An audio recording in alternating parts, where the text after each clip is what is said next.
Welcome, everyone. Thank you for being here. We know your time is valuable. Dave Feldstein and I are here, and we appreciate it. Probably means you're carrying a lot if you're interested in this topic. So, we want to make this time matter for your mind, your money, and your overall capacity.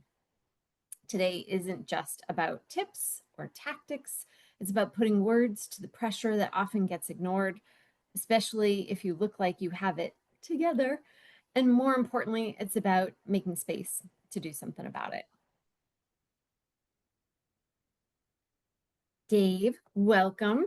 When it comes to the weight of success, it's not always visible, is it? No, it's really not. And thank you, Kate. I'm really looking forward to this workshop. Number one, right? May is Mental Health Awareness Month, and I know both you and I are very, very passionate and compassionate around mental health and the stresses that actually people can see and then they don't see. What's interesting is how we're able to tie that into a financial piece as well. But before we dive in, I just want to give a little bit of a context. Who I am, really not as a speaker, but as somebody who's actually lived it.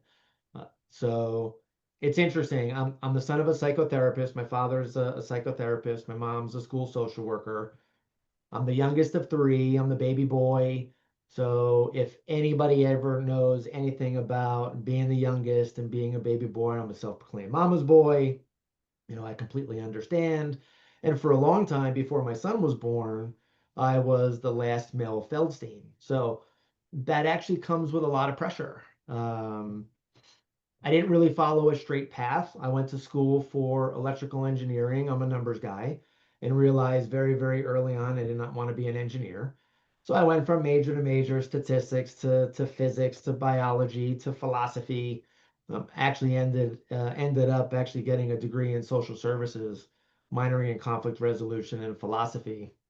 I tried everything in my power, Kate, not to be like my parents, to try every possible But major, follow their footsteps. right? Not to, and again, then I took a sociology course and completely fell in love. But I really didn't know what I wanted to do. And, got married in 2002 to the most amazing woman on the planet, Kristen. We moved down to Florida. I really didn't even get into this career until I was 29 years old. Now, 21 years later, I look at everything else. It's amazing. But I worked two full-time jobs. I worked, again, I started my career down in Sarasota, Florida. I worked a night job. So, I mean, I would work 105, 110 hours a week. So I never really understood when somebody says, "Hey, I don't really have enough time." There's really enough time to actually do stuff. But um, a mentor a long time ago gave me a shot at management, not because I had a perfect resume, not even close, but because I really worked my tail off. And then I actually took, I mean, I took that chance seriously. Since then, I've helped lead four separate firms to top rankings nationally. Um, what I've learned is this: the financial pressures, Kate, never go away. They just change form. Even today, I ask myself, right? Am I doing too much for my kids? Are we spending too much? Are we traveling too much? Are we showing them too much? Are we doing all this? It's constant. I mean, it is constant. And I do know that I'm not alone. And regardless of the level of success from a financial perspective or whatever the case may be, from the outside, success looks very clean, doesn't it? Right? I mean, it really does. But underneath, so many of us are carrying the weight that others don't see. So, Kate, I mean, I know your road to financial strategy was anything but straight too. So, what grounded you in this work, and why do you keep showing up to these kinds of conversations? Thanks, Dave. Uh, I, thank you for sharing that. I know that that was, a short amount of time to provide almost your personal biography. We'll give you time to write it later. Um, I've lived the emotional cost of not having a plan. And I've watched people I love live it too. I didn't set out to talk about money. I set out to figure out why so many people felt like they were drowning when they were doing everything right. I've seen what financial stress can look like when planning doesn't happen up close. My parents, unfortunately, both of them passed. And even though I asked them, because of my husband's experience with losing his parents and his experience going through probate, I asked them to take care of it, and they didn't. We had to go through probate. It was avoidable and it was hurtful. I think one of the most loving things you can do for your family is to make these preparations and plans to look out for everyone. When they passed, the truth is the wait doesn't end when the paperwork's finished, it lingers. I have two sisters with very different financial lives, and I watch each of them wrestle with real fear about retirement, not fear about luxury, but about food, medical coverage, rising costs, outliving what they've saved. They're not abstract problems, they're the quiet, compounding consequences of financial gaps that never got addressed. And when I say this work matters, that's what I mean. I've sat across from people with advisors who manage their portfolios, but never their fears. You can tell that their eyes glaze over because they're not really understanding the importance or the profound impact this will have on their lives and even their mental health. We throw the word stress around a lot, but I want to know what you think it looks like, Dave. What stress looks like? Yeah. um, Not, I don't know, maybe again, this is and just for everybody out there, this is a very unscripted conversation. We don't want to talk at anybody. Everybody's situation is extremely unique, and that's what I've learned over the years, being a financial advisor, being a planner, being a leader, now running a couple of companies with the most amazing partners I could ever think of. Stress is it's a weight that we actually put on ourselves, right? And it's again, I guess I'll back up. I have my daughter just graduated yesterday from high school. So Congratulations. thank you. And I'm not ready for it. She's my baby. She's my baby girl, right? I'm an empty nester and I don't even know how to comprehend that. I'm going to be 50 in a couple of weeks. And I look at it and I look at the stress of making sure that I'm present for my kids, making sure that I am there for my wife, making sure that I get to be there for all the advisors that I actually get to represent, making sure that I get to lead from the front in an industry that I know is broken. I've been on the board of a couple of organizations inside of financial services, and the industry is just broken. And I know there's no such thing as perfection. And actually, even Kristen tells me and she's the only person who can actually get away with this, but she says, Dave, you are not as important as you think you are. Mm-hmm. And I'm a control freak and I'm a workaholic. And I look at all those different things that I believe that people are counting on me for. And that is exactly what stress feels like to me. And how about you, Kate? I um I respect your ability to be a control freak. Um, I have a little sign that my sisters gave me even that said I'm not bossy, I have better ideas. Uh, I I tend to like to think that I have it all together. We're all pretending. And I know that I am juggling a whole lot of clear balls, and I'm not sure which ones are glass and which ones are plastic that can just fall away.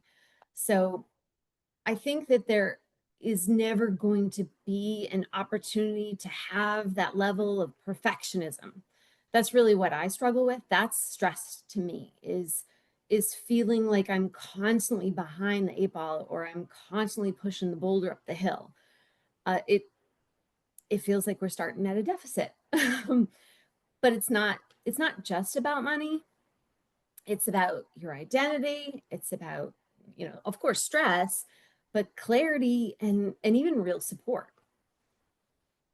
Sure. Now, Kate, do you think that the more and I put in air quotes the word successful, I'll specifically try to identify from a financial perspective. We're running across a lot of individuals today that when I first started in the industry, and I remember actually I was starting to study for my first license back in 2004, and we were always told, you want to be able to talk to people who are worried about outliving their money in retirement, and somebody who's actually just starting an investment account, and all that is really, really important. The individuals that I've been seeing a bunch of, that they're not going to run out of money in retirement. They're they're business owners, and their 401ks look a certain way, or their real estate portfolio looks a certain way, or they inherit a bunch of money, or whatever the case may be. Their pressures are still there, right? Yeah. So it's like, all right, well, what does that unseen pressure look like? And really, what does that level of success cost you? And what do you think? What do you think it costs somebody emotionally behind the scenes? I, I love the fact that you said what it looks like. It's invisible, really, Dave. It's what it feels like. And, so often maybe we're putting on a disguise, or we're putting on, a happy face, when really, deep down inside, we're feeling crushing pressure because we're not doing the things that we want to be doing or feel like we should be doing. I guess I don't think there's any, one way to look at it. I think we're all going to, digest stress in our own ways. And it's really a matter of defining the tools, the people, even the practices or work that you do that's going to hopefully lift some of that stress. It's knowing that you don't have to do it alone, but I know it can also be hard to figure out who to ask. Sure. So that's actually a really good follow-up. So who do you ask? And being the son of a psychotherapist, I'm pretty sure that I was the basis of his dissertation. But do you have a therapist? Do you have an advisor? Do you have a coach? Do you have a combination? How do you decide? Do you have a family member? How does one decide? And is there a right or wrong?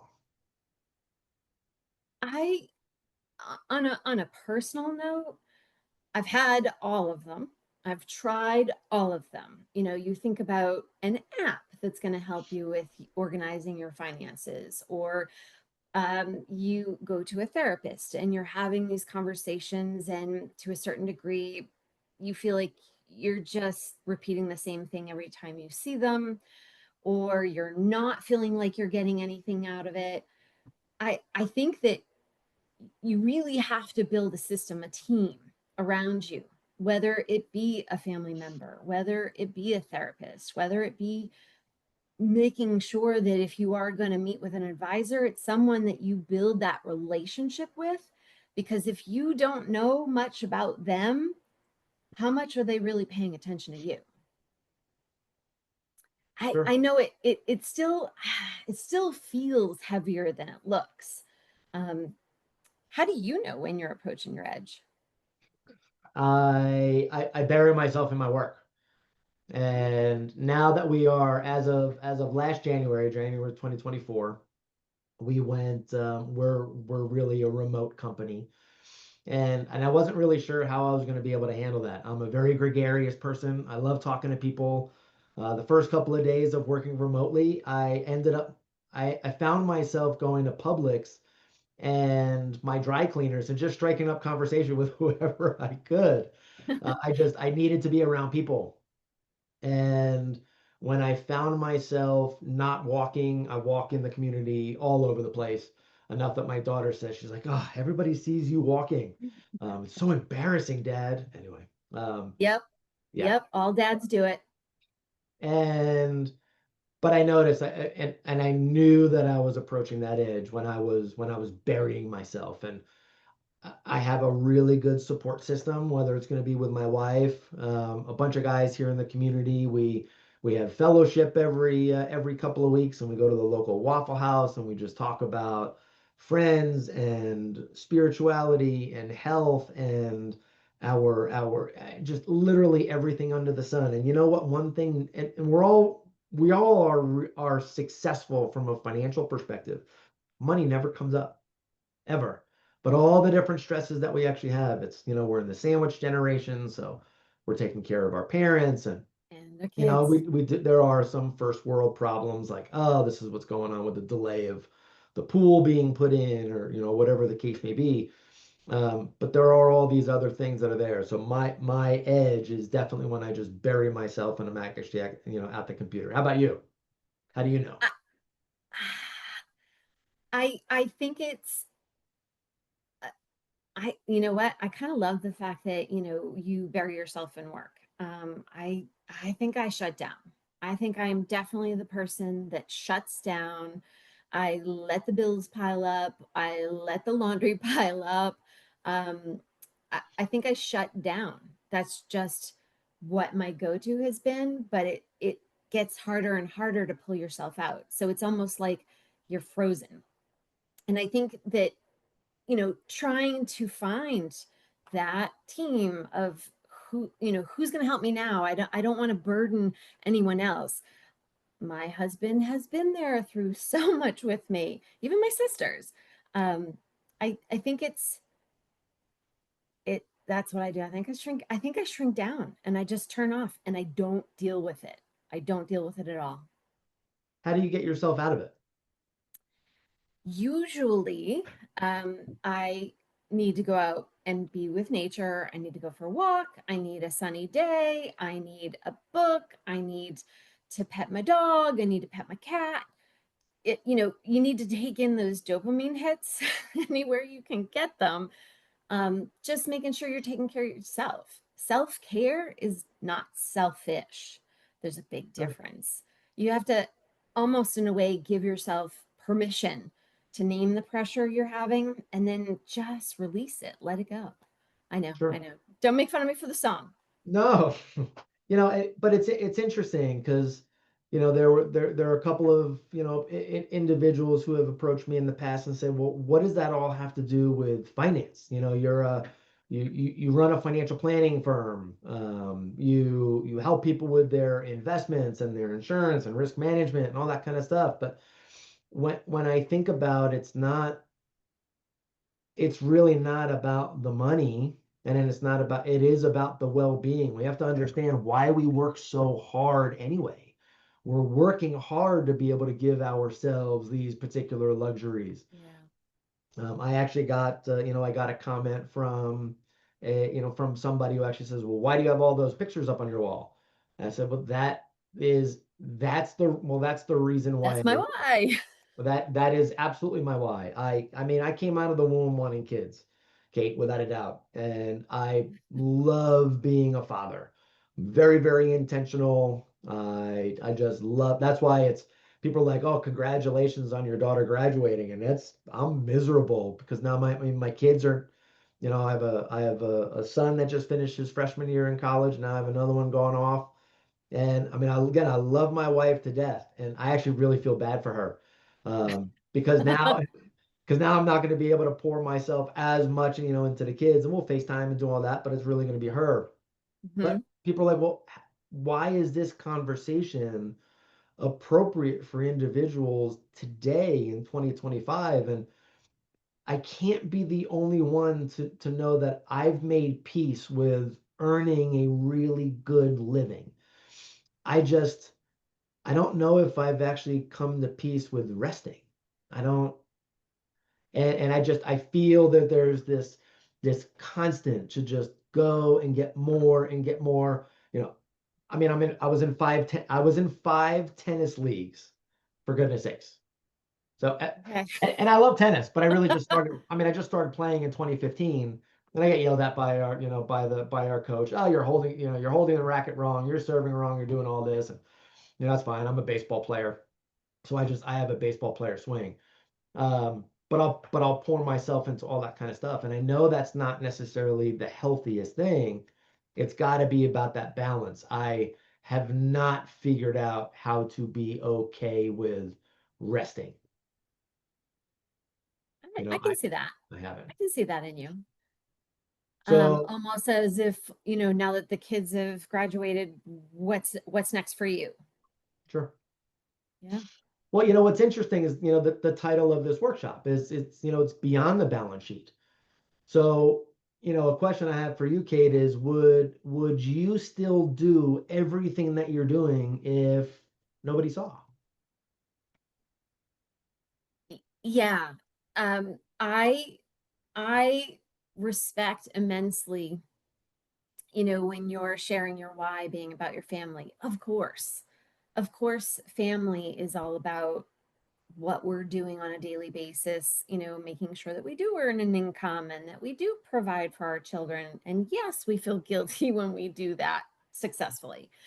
I think that there's also, you know, the idea that when it comes to looking at these details, my why is still, I guess, like I said earlier, I'm still hurt by the fact that my parents didn't protect us in having those arrangements made, and we had such a disruption to our grief.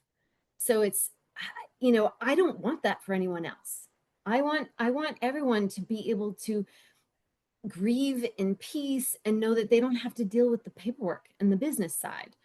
It's the most loving thing you can do. But I think that's part of my why and how I'm in this business and how I'm helping. It's not just for my family. I want to prevent other people from going through what I went through. Sure. Now, when it comes to you know, thinking about you like to talk to people, you like to interact with people. I do too. Even though I said I shut down, I think that, you know, there's an aspect of imposter syndrome, or, you know, you're, you know, putting on that power suit. How do we help others drop the mask without dropping their ambition? What do you think about that? That's a great question. I think it's going to be very individual. Um, in this, I don't know if I'd be able to have this conversation 15 years ago because social media and all that kind of stuff. Mm. Social media has changed the way that people interact. And I saw a really good, and I don't know where it was, but I'm a big social media guy. It's funny. I joke with my daughter.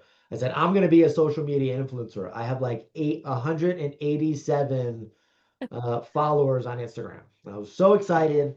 I mean, I'm more of a LinkedIn guy.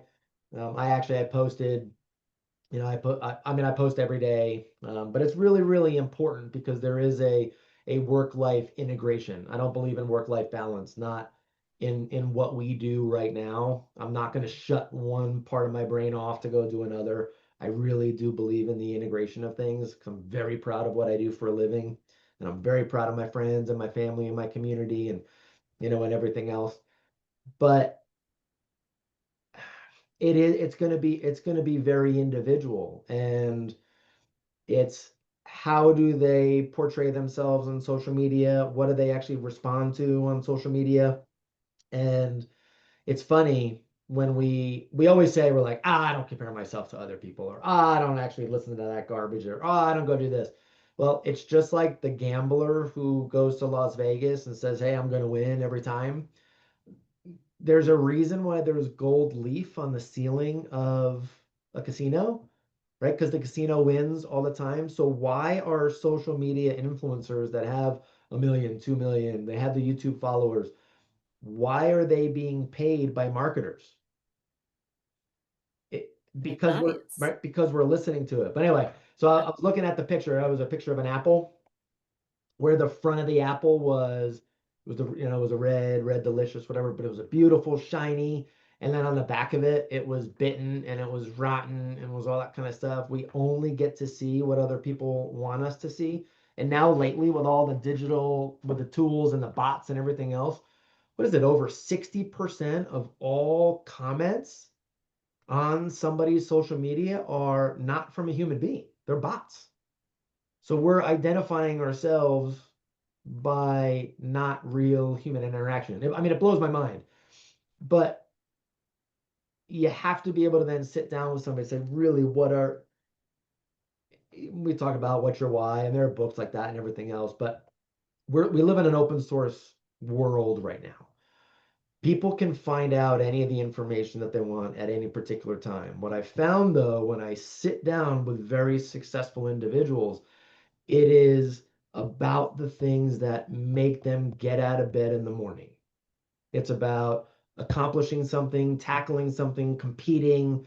It's about giving. It's about giving their kids something that they never had. I mean, I think our children, they may be the first ones, the first generation that aren't going to be more successful than us. That's Yeah. tough Yeah. from a financial perspective. That's tough. Yep. Yep. How do you Yep. how do you have that conversation? How do you get them to take off their power suit and really understand what is important? I know that they would not be happy about me talking about this, but what I know is they are not confident. They are not thinking, "Oh, hey, I graduated college and the world is my oyster." They're not seeing those opportunities, whether it be housing shortages or not even being able to get a job. You're mentioning social media, and about half the posts are bots. Well, half the job postings are not real either. So you've got a number of kids that have graduated high school, even or college, and they're looking for jobs and they're looking for internships. And it's not that they don't want to work. It's that they're feeling like there isn't really the opportunity for them that they had thought would be there for them. So I think we just have to, work together. We're a team. We're a team in this family. We work together. We have support when it comes to, they have great friend groups that they are in touch with. Um, they're close with their family. I don't think that having that conversation is beneficial any other way than being honest. Having those conversations, even with how hard and negative they can feel at times. But we have to make sure that we can show them that there isn't doom and gloom in everything. We have to Sure, show them that there are potential and hopeful things to look sure. forward to. And it's that balance. How do you there are a lot of individuals on LinkedIn that I'll follow, and they talk about success and they talk about what it looks like, and they're always giving their opinions, and that's valid. It really is valid, but there's so much conflicting advice and counsel. That's why it has to be very individualized, very, very Yeah. unique. Um, the next topic I would like to talk about, Kate, if that's okay with you, is the what really happens when you bury yourself in work or the challenge or the accomplishment or whatever, and that's burnout. Hmm. Um, where does burnout hide?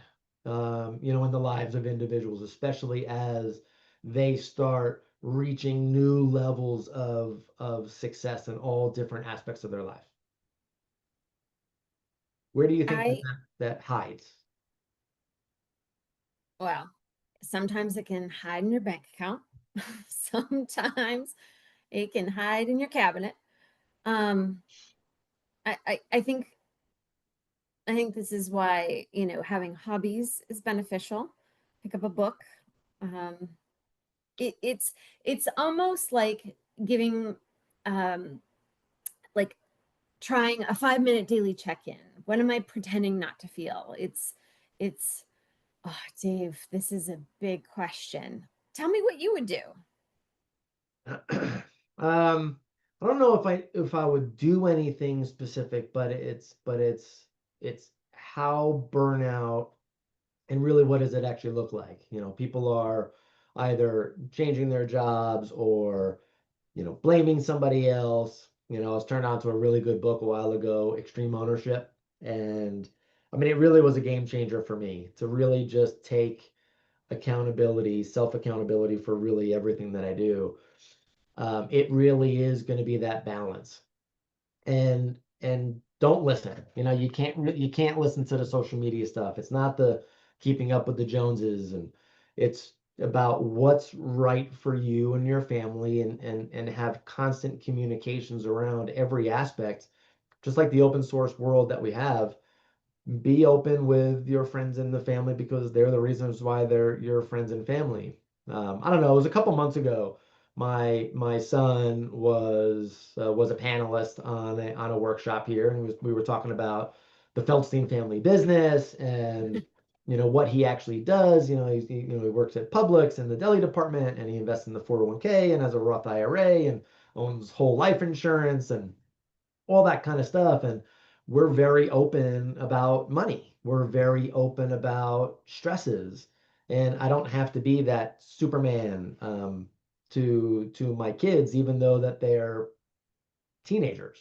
And even when they were little, I was very, very open and very honest with them. So for me, for what we did, and that's all I can share because it's that's a very individualized topic. We relied on each other. So I knew I wasn't able to burn out because I had people who genuinely were there and they recognized it way before I did. Way before I did.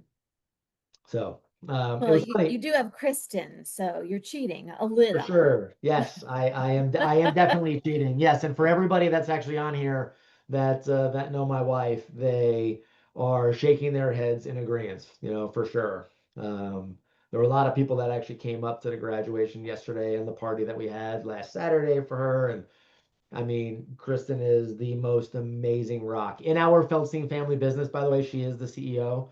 So she absolutely makes all the decisions for the direction of the family. I'm the planner, but she is a much better, much better planner than I ever am or ever could be.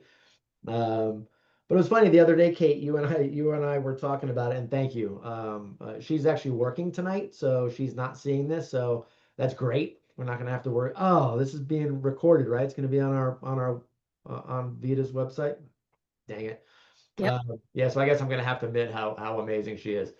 But you you and I were talking a little while ago about the guilt around parenting or spending or whatever. I always felt that the more money I can make, the more stuff that we could do. Um, now I have two kids in private school, in private colleges, and that's Yeah, yeah. There's a difference.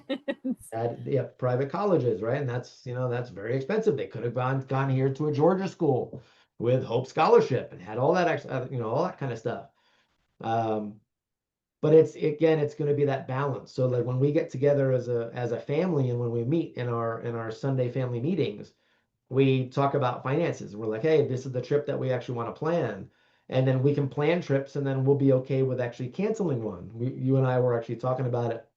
We had Yeah. a really nice right. We had a really nice trip in February. We flew out to Colorado and we went snowmobiling in Aspen and went to Breckenridge and that was fun. And then we made the determination. We had a trip planned to Cancun in June, and we're like, it's really not wise to go. And those are conversations that 10 years ago, I probably would have said it didn't really matter. We were going no matter what because, Yeah. I put a stake in the ground and all that. It's about, again, that balance, about being open, being this, teaching not only our kids, but ourselves and anybody else who's willing to listen. You have to balance. You have to. So, I love that perspective.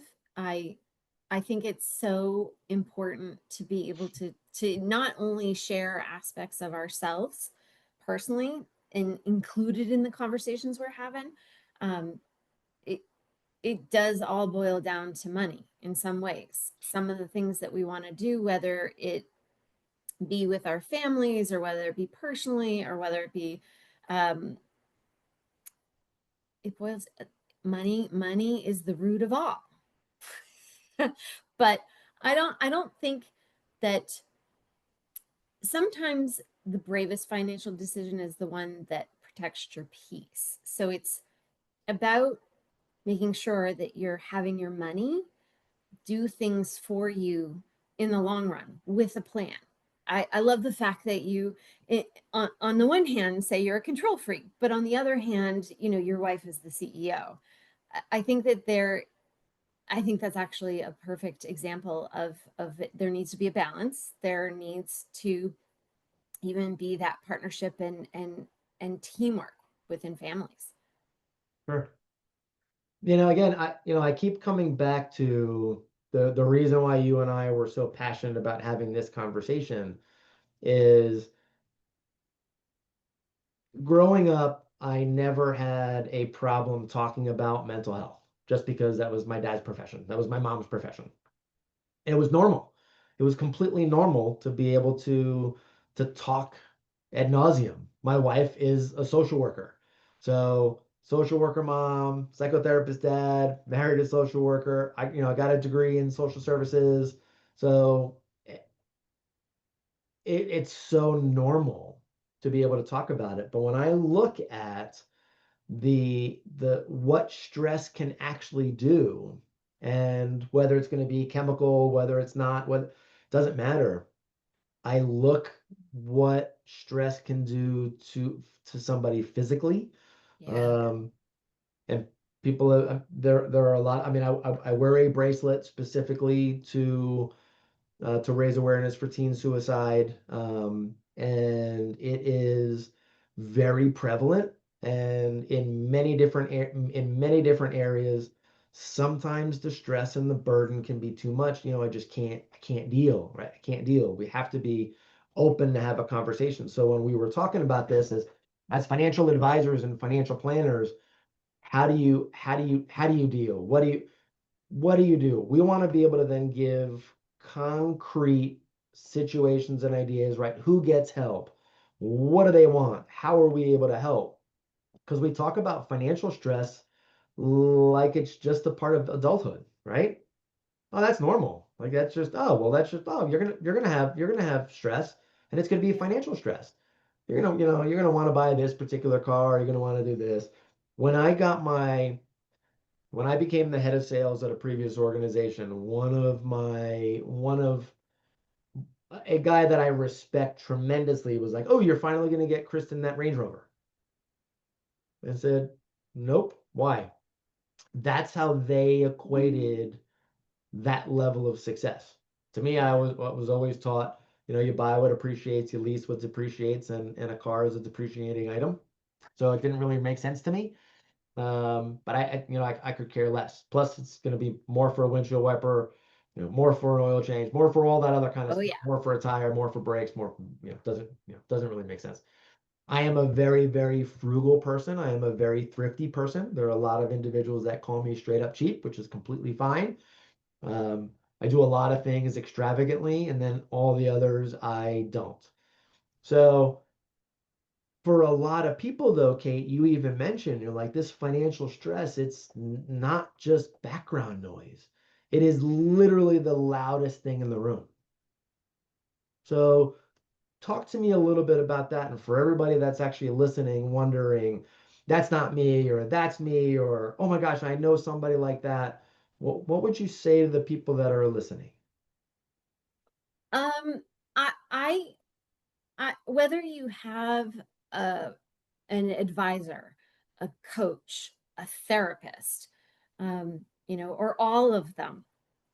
I think that what I've learned is even people who have a plan all spelled out, And I joke when I say this, I think about having a birthing plan and how you go through those Lamaze classes and the baby's going to come the way the baby's going to come. So, you can have a plan,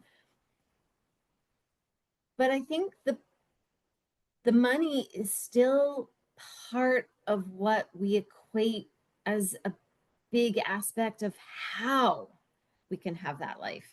Um, I guess too often, people don't really plan for these things. I never had someone ask the right questions, for instance. I've sat across the table from advisors with my husband, and we have given them our money and they have invested it. And I can't tell you any of those meetings, what happened, what they were really talking about, because I didn't understand at the time. Now that I do understand, and I understand the importance, the severity, um, of knowing these details, of being a part of planning, I just think more and more women need to, understand it's not that difficult. It's a simple conversation, but I know that it's not an easy conversation to have. I know that, even if you do speak up a little, you might shrink back. It's not an easy conversation. It's not going to be comfortable, but that's how, part of that decision fatigue, whether it's caregiving responsibilities, we talked about the sandwich generation, you know, uh, whether you're in retirement and you're worried about inflation because you had saved thinking that this is what your expenses were going to be, but now there's so much more. I think the biggest thing about stress is showing up day by day. Maybe not today, maybe today's not the best day, maybe today's a bad day, but tomorrow will be better. It's showing up every day. It's it's what it feels like is showing up. It's not meant to. I don't know. I did not. I was not told life was going to be fair, but I didn't think it would be this hard either. Um, but I like the fact that there are more conversations happening. I like the fact that we are being more open, but it's making sure you're paying attention to who you're listening to, um, making sure that they are the people that should be telling you these things and that you should be listening to and that they're worth listening to. I Sure. guess I guess that's what it's really about. Yeah, no, I mean, that makes a lot of sense. It's, it feels as though with again, who you're listening to or who's talking to you, who's talking at you, from the moment that we wake up to the time that we go to bed, we're being solicited. Yeah. We're being solicited. We're being solicited by the emblem on the front of a car. We're being solicited by the ads and inside of, Doom scrolling. Yeah. whatever, yeah, whatever, the Yeah. music stuff. Even if you're paying to be ad free, I mean, think about that for a second. Yes, I'm showing my age. I get it. But now you're paying to remove the ads. That again, that blows my mind. My kids still make fun of me because I'm using Pandora. They're like, "You're still using Pandora?" I'm like, "That's fine." Again, you're lucky I'm streaming music in the first place. But we're in this constant 24/7 always being on kind of deal. We have our phones Yeah. attached to the hips, and you saw the bill. Now they actually want to be able to make the stock market. I mean, right? So they, Yeah. they they want to have trading the 23 and a half hours out of the day. So it's instead of 9:30 to Yeah. 4, then it's 23 and a half hours a day. It's we are in this always on mentality.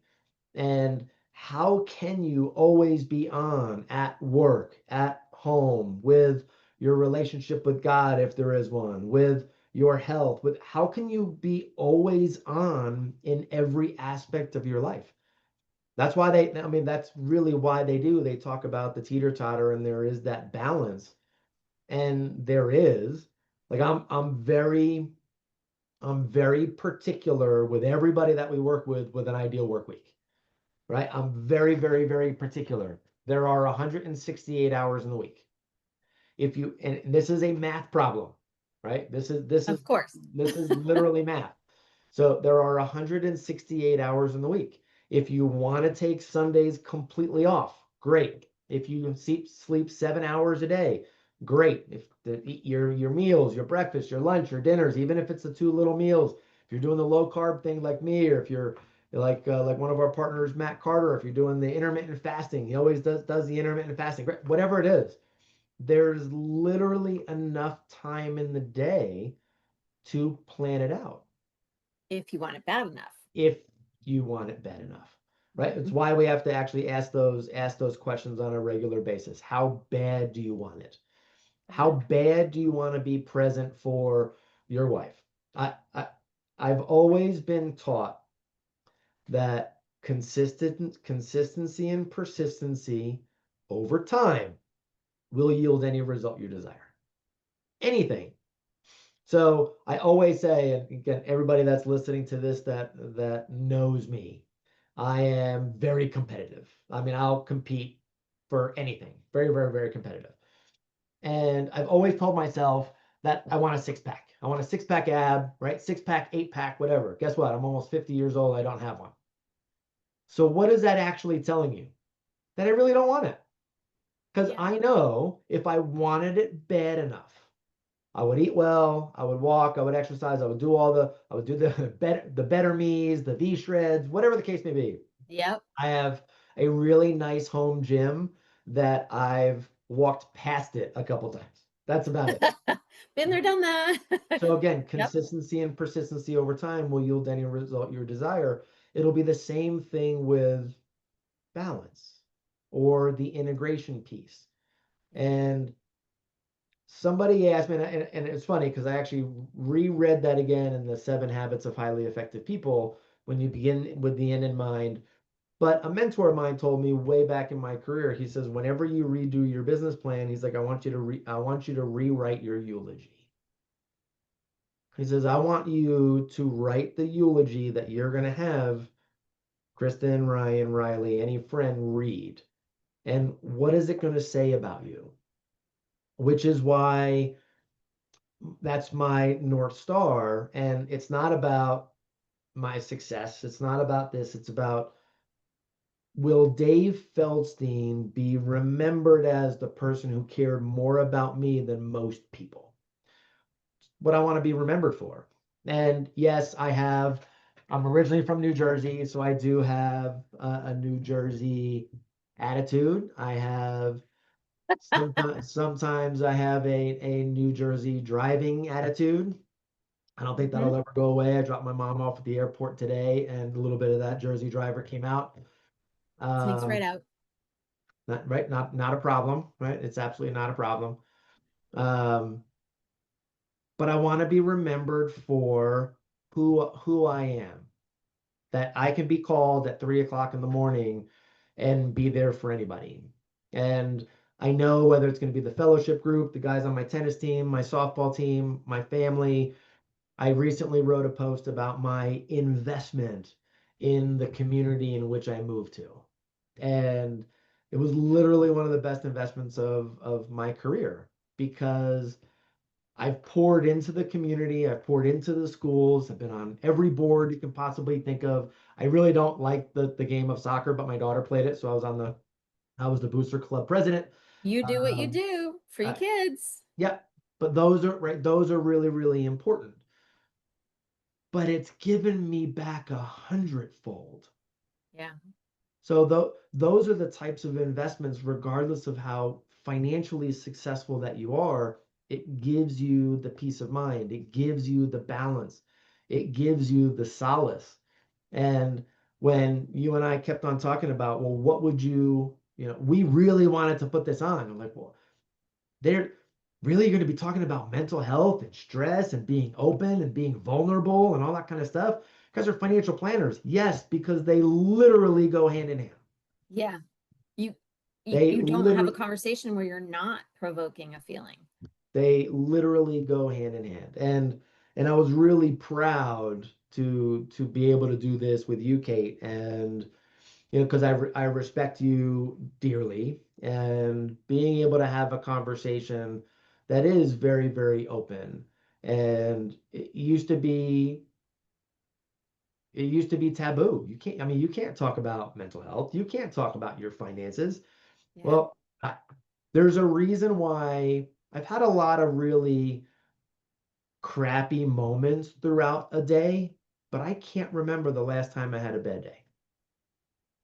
I really can't. With all the stresses of running a company and having financial success and dealing with health of family members, of friends, and losses, and I mean, the world will constantly give you uppercuts.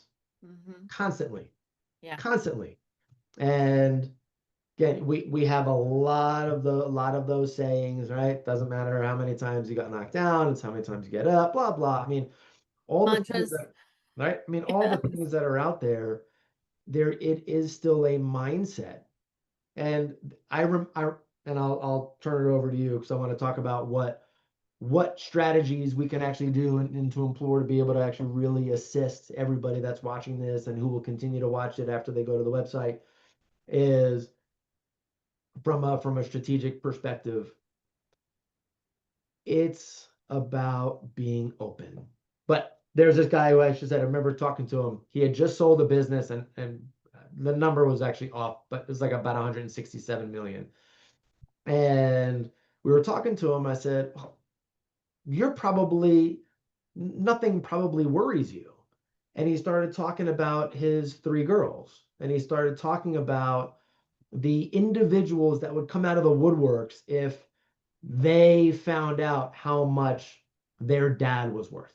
Yeah. I was like, well, what do you mean? He says, oh, well, he's like, oh, well, we're guys and they're going to, attach here because they want the money. And he started going down this rabbit hole. When he sold his business, it kept him up for weeks, Yeah. for weeks. And I'm thinking this guy's, again, sold a business for that much money. It's like, it was keeping him up financially at night. Well, it's, you know, with big power comes great responsibility, right? It's along those lines. I'm probably saying it wrong. I think that you are spot on that it doesn't matter what the dollar value is. There's still some string of stress attached. I think it's, really important to be honest about what we've inherited, not financially, even, from our parents. They had a different generation to grow up and money was a different set of stressors. We have our own stressors now.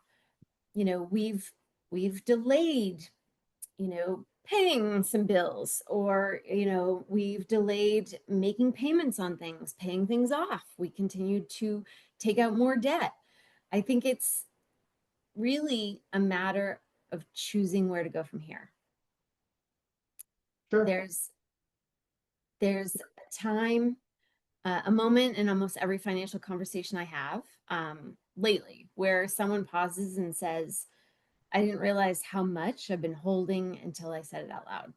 And I'm always thinking, and I guess what it is I'm always grateful. So I usually want to say thank you for sharing that with me. It's important that I understand this about you because when the moment hits, something softens. Not because the numbers change, but because they finally gave themselves a second to notice. And that's what this is. Sure. As well. I'm sorry, Dave, go ahead. No, no, no, no. Like, I mean, and think about it. Like we're talking about, I mean, I'm here going on and blabbering about how amazing my wife is and, and all that kind of stuff. And we're this, we really do get along ridiculously well. And there are some situations that it's not like that.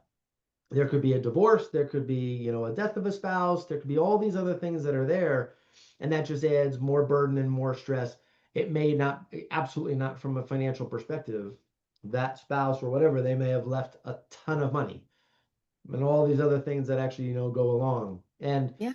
I really think that what I tried to do was redefine what success looked like and and how to really make it a little bit more impactful. We threw a lot of parties, and had a lot of fun. I mean, literally our best friends inside the community, would come for our Halloween parties or ugly sweater parties, sweaty parties, Yeah. or a lot of sweat, a lot of dancing and stuff. But I redefined what that success was and really is. And it really never is about money. I'm going to continue to work my absolute tail off to create as much revenue for the company and for the family as I possibly can. And that's not ever going to stop for those who are success driven. But it's about how to be okay with not living that 24/7 world for sure. Yeah. Yeah. For sure. It, All right. Like it you were talking about, right? It has to be sustainable. mhm. Right? Everything has to be sustainable. So, I mean, I know we're wrapping up on time, and we can literally talk about this forever. Forever. If you weren't in a different state, we would be sitting on a couch, side Totally. by side and whatever. Totally. Whether it's a cup of coffee or I'm a red wine guy kind of guy, not a I'm white a white wine wine, gal. right? Or a I got bourbon. rain, you got sun. Yeah, that's right. Yeah, I know. Yeah, we actually started this workshop, and Kate said, she's like, I can't believe how bright it is. I was like, well, yes, yes, yes, yes. Which, Yeah, or else my orchid would not be thriving as much as it is back there, or my money tree, or my pineapples in the backyard. that's Um, true. that's right. Hey, But to close this out, what do you have from a message perspective, Kate? well, I do want to share a message, but I also want to let you know we've got some questions. And I Oh, think it's, important to make sure we recognize that there's these questions totally. and Yeah. it's not easy. So these are important for us to talk about. I know we are short on time. Um, so what I'd like to ask is, please feel free to reach out to us if you want to have that conversation. It does matter. But I do want to touch upon one I see here. What are some realistic first steps I can take to build a healthier relationship with money, especially if my financial history includes past mistakes or even anxiety around budgeting? This is usually the hardest question. This is the hardest part is taking that first step. I'm going to let you take that, Dave, because I think just even asking the question speaks volumes. It means you're paying attention. You don't need a crisis to make a change. You just need one honest moment. And this could be it. Sure. No, thank you. Well, first, I think we have to we have to address the fact that mistakes happen and it's okay, right? Just like you said, Yeah. it's completely okay. So the relationship with money starts from somebody's first interaction with it, and that's going to be your home life, like what you were actually raised with, what you were able to witness, Yeah. and then through schooling and everything else that's there, all of your mentors, and then I know they call it peer pressure, but just peer, the way that peers are, how they handle, it's witnessed. It really is witnessed. So the first step is obviously to recognize, for sure, to recognize that, all right, that situation happened. I don't like calling it a mistake. It really is a learning lesson. Yeah. Yeah. I It agree really with is a you. learning lesson. I mean, I broke my collarbone twice playing hockey, and right, those were learning lessons. So then I Yep. realized, how to fall a little bit more gracefully, so I wouldn't break my collarbone. Um, so they're really not mistakes. Those are learning lessons that not only you, but everybody who you are going to be talking to won't make that mistake again. Yeah. So you Yeah. have to understand from a personal perspective, all I'm going to do is just share different things and then somebody gets to address those, one by one. To build a healthy relationship with money, you have to understand what money means to you. Like, what does it mean? What are you trying to accomplish? Are you, what does it actually look like? If What role does it play in your life? That's right. Yeah. If it didn't exist, we recently had a book club meeting. It was Trekonomics, and If it didn't exist, if money was not the same, or if we went back to a whole barter system, what would it actually be? But the realistic first step is to really understand what money means to you and what you're trying to accomplish, because without it, you might have a beautiful mansion, you're just not going to have a foundation that is built on. I get that. It's almost if it's emotional, environmental, philosophical, there are going to be aspects of money that, you can label and then put the emotion away. And then just take it, like you said, take it systematically, day by day, a little bit at a time, and then you'll see the progress. Did you have any? I mean, we probably have one, even though we're running a little Yeah. over. Do you have Okay. any other Yeah. questions that were here? This is another one that I often hear from clients, along the lines of, how do I create a supportive financial environment when my partner or my family has very different financial habits or stress triggers than I do? So that's a loaded question. Do you think we should break that down? Do you think we should create another article on it? I think that is a great question.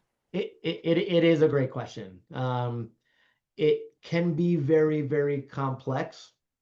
You just break it down to the simplest of terms. I do believe that there are two of the most powerful words in the English language are how and why.